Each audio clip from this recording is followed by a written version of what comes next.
Panels, durch das ich Sie heute führen werde ich ein bisschen wechseln zwischen Deutsch und Englisch. Wir haben hauptsächlich englische Vorträge und auch einen deutschen Vortrag, and that's why I'll switch to English right now for the first three speakers in our wonderful panel D, Cultural Facilities, which is also dubbed as the cultural neutral, the climate neutral cultural facility.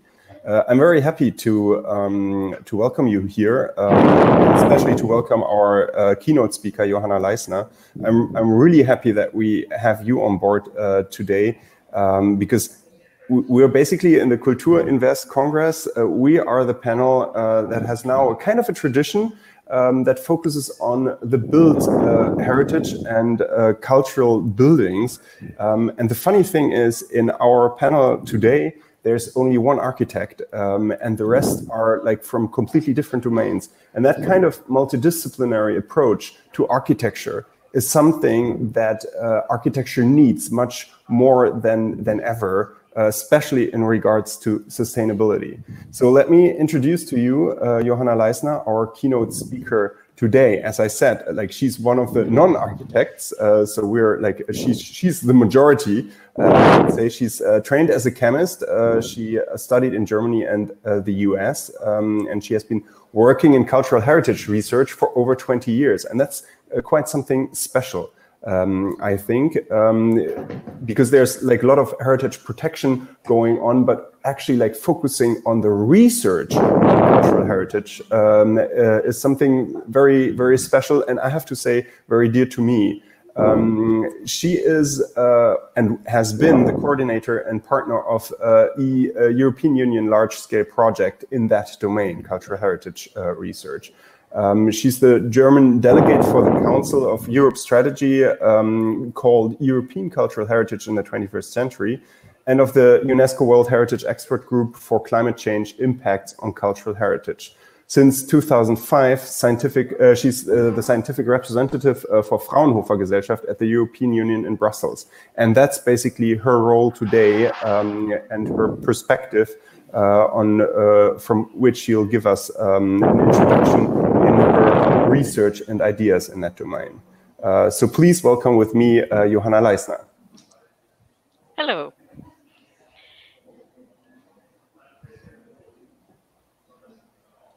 Yeah, good morning, ladies and gentlemen. Guten Morgen, meine Damen und Herren.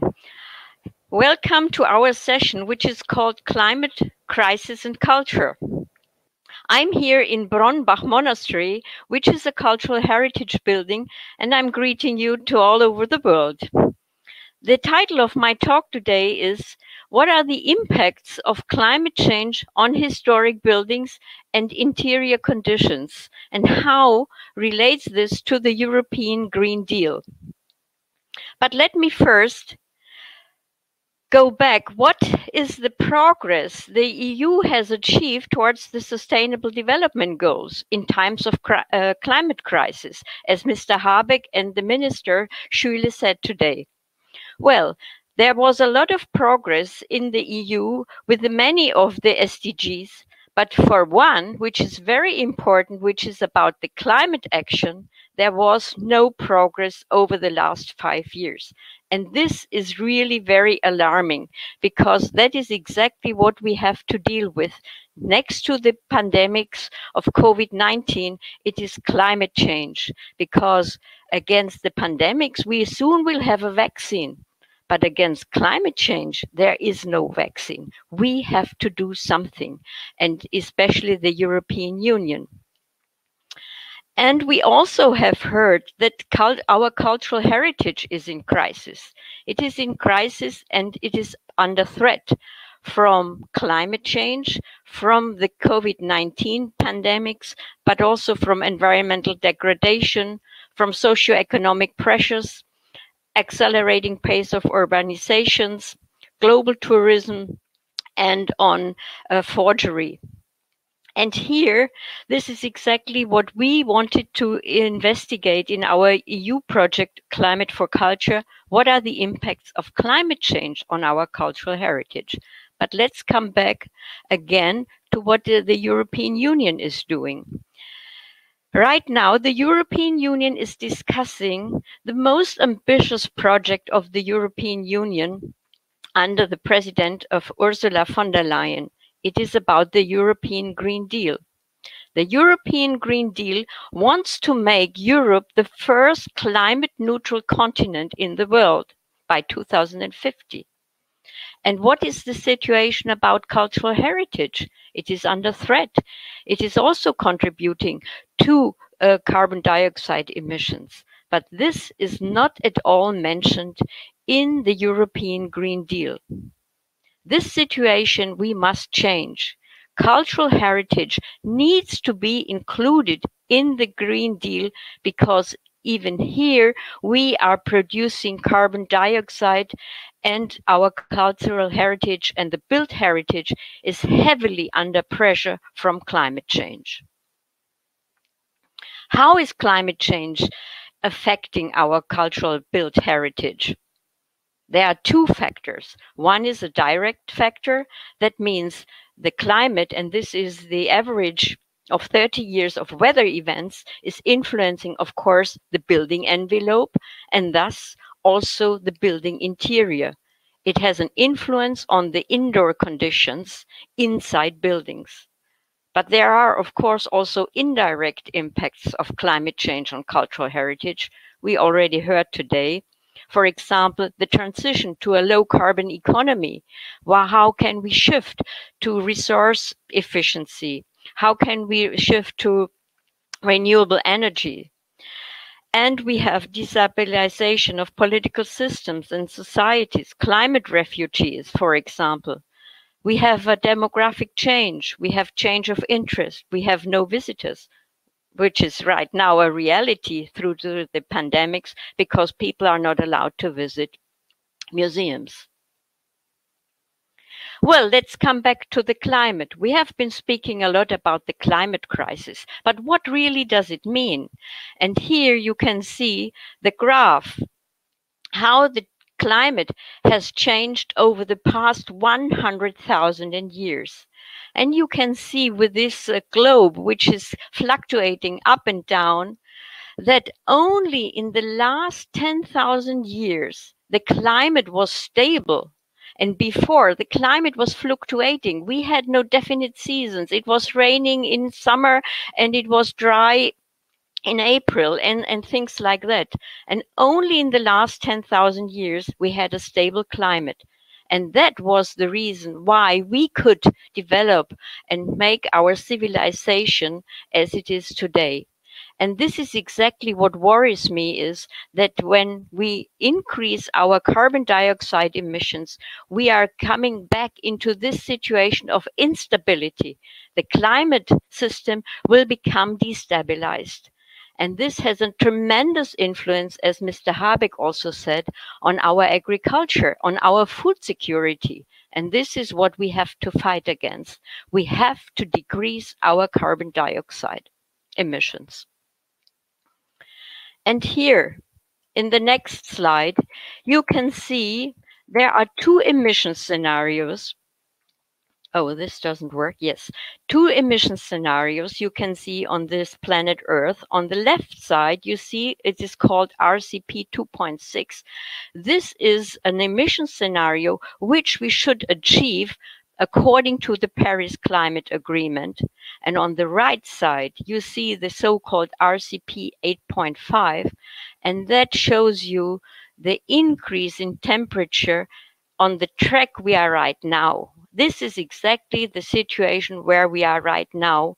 And you can see by the end of the century, we will have a dramatic increase in global mean temperature. And here you can see about 8 to 10 and 11 degrees if we don't change anything. And what kind of implication that has on our lives, I think it is very clear. And here again, you can see this in another graph. You can see the right line is the track on which we are right now. And by the end of 2100, we will have an increase of temperature by around 4 to 5 degrees. And this is not at all good for our humanity. Well, but let's come back to cultural heritage. In the beginning of our project, we wanted to have a look into the future. We wanted to know what is the impact of the future climate situation on our historic buildings. And how can we do this? How can we look into the future? How can we become the Oracle of Delphi? Well, we coupled for the first time global climate models, which were downscaled to regional models, and we coupled this with whole building simulations. And this allowed us to make predictions until the year 2100 for Europe and including the Mediterranean area. Well, why did we focus on the future indoor climate? Because much of our cultural heritage is displayed and stored inside buildings. And also we people spend more and more time inside buildings. And this is very important, this indoor climate, for the preservation of cultural heritage, but also for a well-being of us ourselves. Like we see now in the pandemic, it is very important what kind of indoor climate, indoor conditions we have in order to be safe. So how to control the indoor climate? Here we need energy, and this is very costly and contributes to carbon dioxide emissions. Well, and we all know that buildings are responsible for 1/4 of total energy consumption and greenhouse gas emissions. And here, this is something what we have to change, because especially museums and historic buildings are still not really carbon neutral. So we have to change something, and we have to look how we can make our buildings fit to the new climate. Here you can see one result of our project that was made by the Max Planck Institute for Meteorology. And here you can see how the temperature, the mean temperature, will change in the near future that starts in 2021, so next year, until 2050, compared to the recent past. And you can see easily that the highest increase in the change of mean temperatures will take place at the more eastern parts of Germany. Another result which makes us worrying is the sea level rise. And here you can see that especially in the North Sea, there will be a higher increase in the sea level compared to the Mediterranean. So that means especially the cultural heritage, which is situated along the coastline of the North Sea, is under threat. And this what we know already, for example, from Scotland, but also from Belgium, the Netherlands, Germany and Denmark. So here we have to do something, how we can protect our cultural heritage from sea level rise. Well, let's come back to the building simulation tool. This is a tool where we can model whole buildings. And with this tool, we have combined it with climate models. And here you can see what kind of results we will get from whole building simulation. So we can know about the interior conditions, temperature, relative humidity, and extremely important are the fluctuations of temperature and humidity, because if there are high fluctuations of temperature and humidity, that causes mechanical damages to the art objects, to the materials of which cultural heritage is made of. But we also get information about the energy demand. And this is very important because it is linked directly to the carbon problematics. So we know how much energy we need to have for heating, cooling, humidification, dehumidification. And we can also change, for example, the ventilation or the heating in a building, and still we get all the information about the interior conditions. So what did we do in our project Climate for Culture?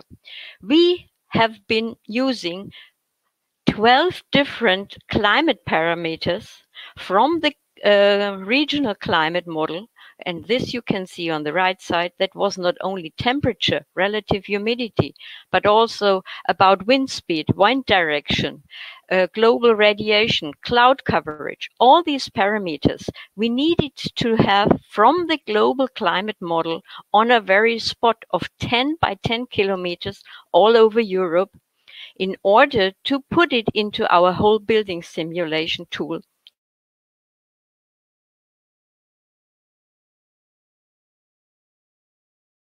First teams who made a plausibility and applicability check of the data sets we receive from the global climate models. And this is what we have checked and verified with past weather records. That means that the global climate models, the data we get from them, were really checked, that this is not something completely fake news, but that these are data which are reliable. And this is what we have been working in the next for the next years. Here you can see the first results, how, for example, the indoor temperatures are changing. And if you look to the right picture, you can see the difference to the far future in the indoor temperatures. And you can see that in large parts of Europe, the indoor temperatures will change dramatically. They will increase dramatically. And how does this look like for a single building? This is what you can see here. This is a cathedral, St. Bavo in Ghent in Belgium. And here you can see the simulation for the year 2100, what we calculated for a moderate emissions scenario, not on the track which we are right now. And you can see that at the year 2100, we will arrive in the cathedral at temperatures between 40 to 45 degrees. And this is something which is very, very bad for the art objects, but also for visitors. Imagine visitors have to bear 45 degrees inside a building. This is absolutely not acceptable. Another result we have been achieving is we were looking into mold growth.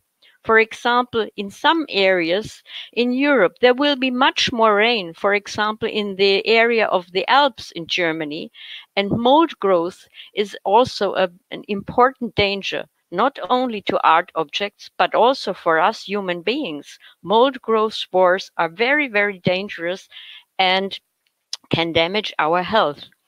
And here you can see also on the right side how the situation will develop until the rest of this century. And you can see that especially in the northern part of Europe, there will be an increased danger from mold growth inside buildings.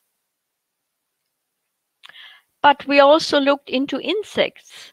And here you can see how insects will grow and develop, which are temperature dependent. There are insects which are temperature dependent, and others are humidity dependent. And here you can see what we have been finding out. In the far future, there will be also an increase. More and more insects will grow in regions, what you can see here with the dark red spot, which are more in the middle of Europe. So there will be also a threat inside the museums, inside historic buildings from insects, which can, for example, damage wooden art objects and paintings which are on wooden panels. But what we also were researching, what kind of adaptation and preservation strategies can we offer in order to minimize this effect of the climate change? And here we were looking into some existing and innovative methods. For example, conservation heating, which is mostly applied in the United Kingdom. We looked into dehumidification. We looked into local wall heating, and into passive control, insulation, infiltration. Our research questions were, how is the energy demand for the indoor climate control affected by climate change? And how can we reduce the energy demand for the indoor climate control? Remember, if you have temperatures, outside temperatures of 45 to 50 degrees in the future, we cannot stay inside a building without climate control. We need climate control, we need cooling. Here you can see how much energy demand we were calculating for different microclimate control approaches. And the highest energy demand we found out is for a normal HVAC system, whereas, for example, natural climate fluctuations control has the least energy demand. And this is, again, very important because this has the least carbon dioxide footprint, this measure. We were also researching different renewable energy sources. We have been looking into what is the energy demand for solar thermal, for biomass, heat pumps, photovoltaics, wind, and other renewable options. This is what we have tested for different cultural heritage buildings, because you cannot just install photovoltaic panels on a historic roof of an historic building. So that was, we were looking for new and innovative ways in order to install renewable energy sources inside historic buildings.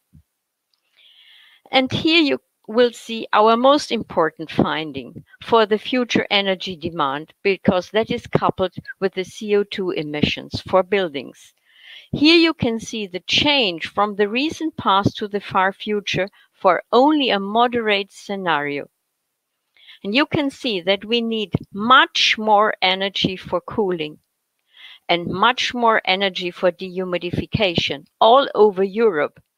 And this is very expensive. And especially cooling, it is a new issue which has not really been tackled also in the discussion about sustainable development goals.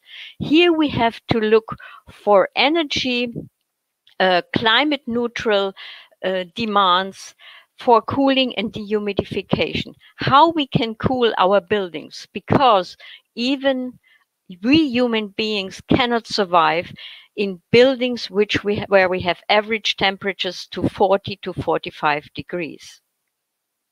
Well, that was in a nutshell what we have been doing and researching in our Climate for Culture project.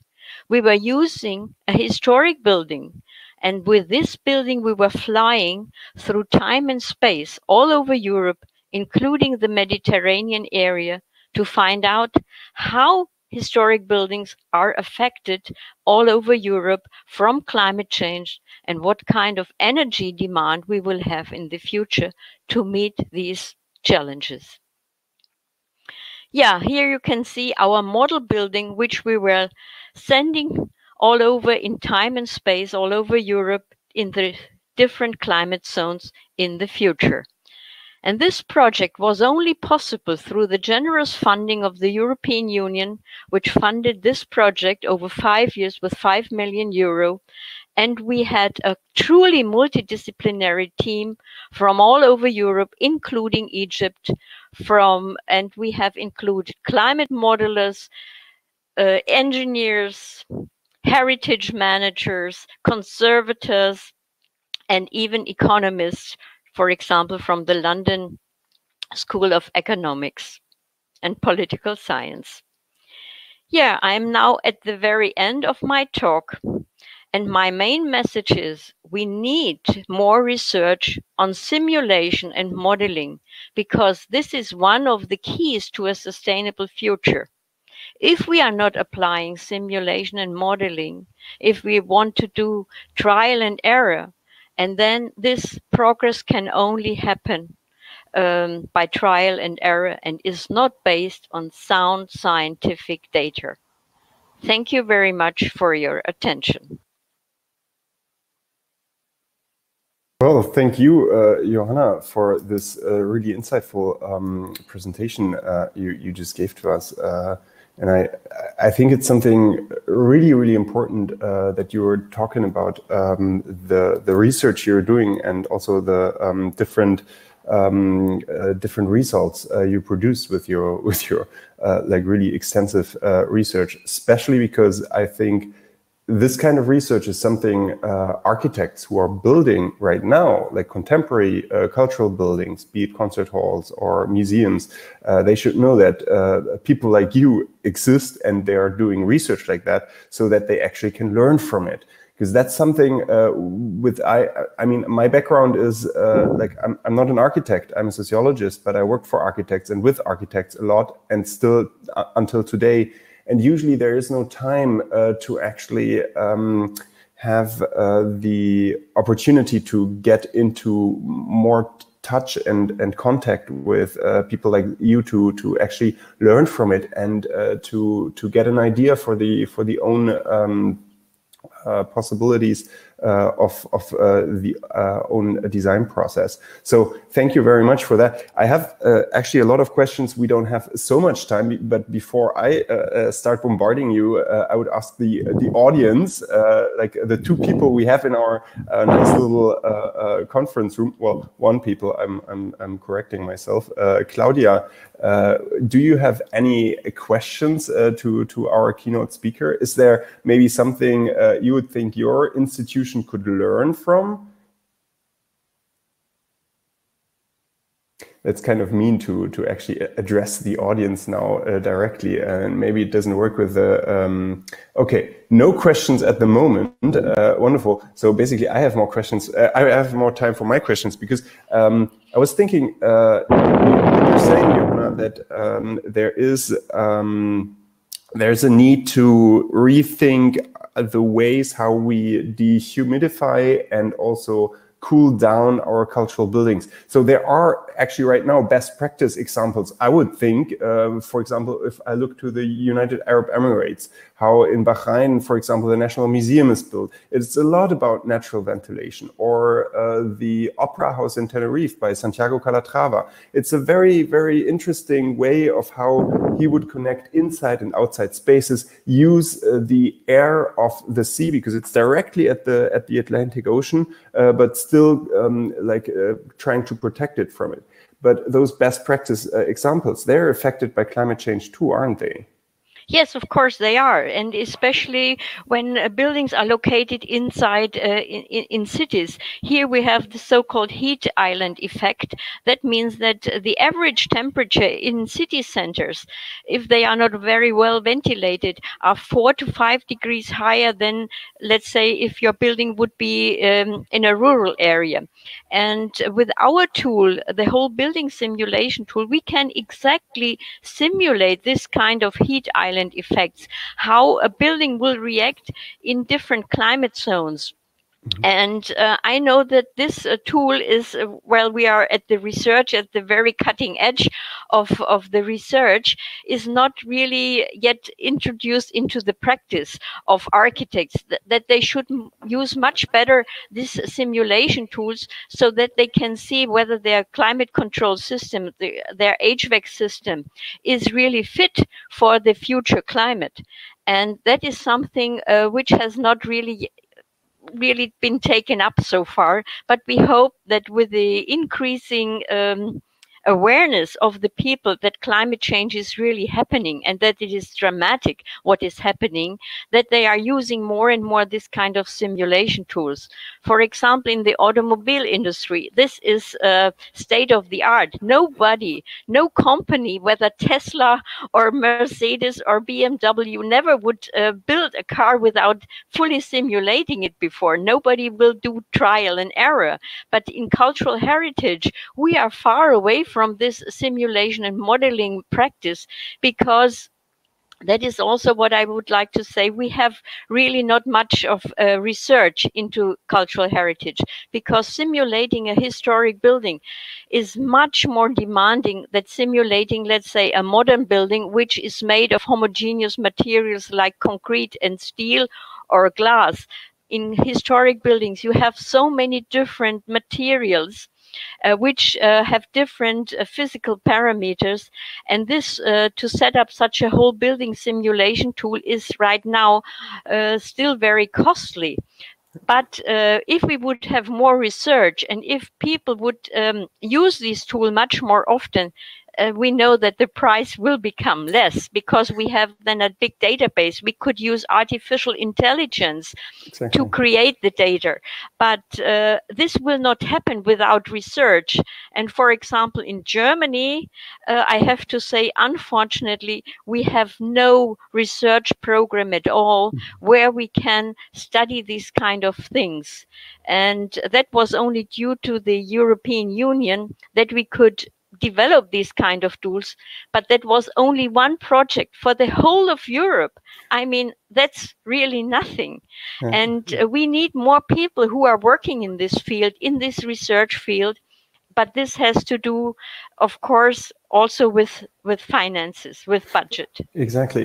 I mean, it's basically, you already told me that when we talked before, that basically technologically, it would be possible to introduce your simulations, your programs, your way of thinking very easily to the way architects are working right now. And I'm not only talking about new architecture, but I'm also talking about the research that has to be done on each and every cultural heritage protected building. Because once you start to refurbish it right now, you have to do a lot of analysis. And now that we have all those simulation tools also in architecture, basically architects are very innovative people when it comes to using new programs, for example, be it Rhino or Grasshopper or all that kind of stuff. And you said basically your research and your models, they are BIM compatible. They're building information modeling compatible. So there would be an interface to actually connect the two worlds. And I think that's also possible for older buildings, which is, as you're saying, much more complex because older buildings, they're not like all 3D models are there. You have to first build it up, especially also with the material. You have to do material research. But that's something you have to do anyhow when it comes to building renovation. And yeah, this is very important in the light of the European Green Deal. And I could not talk more about the European Green Deal, but the European Green Deal has one component. It is called renovation wave. And here the European Commission wants a renovation wave going through Europe. But here, if we are talking not only about listed buildings, but also other older buildings are constituting our heritage, even if they are not protected and listed. And if we do a renovation wave without using, let's say, building simulation tools, if we change the windows, if we change the heating system, if we change something in the roof, if we are not accompanying this with a whole building simulation tool, I don't see that then these buildings will be really climate adapted, will be climate fit. And also we have to respect the conservation ethics. We cannot just change all the old building stock and make out of them with plastic windows and so on. This will change dramatically the characteristics of our historic European cities. And here is, of course, it is good to have the European Green Deal, but we have to take care that the renovation wave will not make all our cities look the same. We have something which is at stake, and our heritage, this is the unique selling point of Europe, is our historic cities. We have to protect these characteristics of our historic cities and still making these historic buildings climate adapt and climate fit for the future. Yeah. And basically you are already giving advice as I just like read through your CV to politicians at the European Union, because you're also like funded by the European Union. So you have to also tell them what are the results of your research, which is already advising politics a little bit. I hope at least. But my question is there something like that you would also, with Fraunhofer, give advice in that domain to cultural institutions? Yes, this is what we are doing already right now. We have installed 10 years ago a series that is called the Green Museum, and together with the Deutsche Kongress GmbH. And we started 10 years ago dealing with green museums, and it was at the heart, it was about energy efficiency. How can we transform museums to make them greener? How to become energy efficiency and then more carbon neutral, more and more carbon neutral. And when we started 10 years ago, everybody was laughing at us and said, oh, we don't care. And but now, after in 2020, we see that the topic gets much more attention and awareness, and we need also a shift of the museum directors. Museum directors must change. They must take this serious, how to make their museum sustainable. And sustainability has so many different aspects. Up to now, I don't know any German museum who is producing a sustainability progress report. No German museum ever has written a sustainability progress report. And this is at the heart of the Sustainable Development Goals, is to make a sustainability report. So here we can see that the cultural heritage sector is really far behind compared to industry and to other public institutions. So that means we must really have and museums have to be a game changer. They have a role model to take up, and they have to teach the society how we can become a climate neutral society, including arts and culture. Yeah, exactly. But for that, in order to actually be able to do that,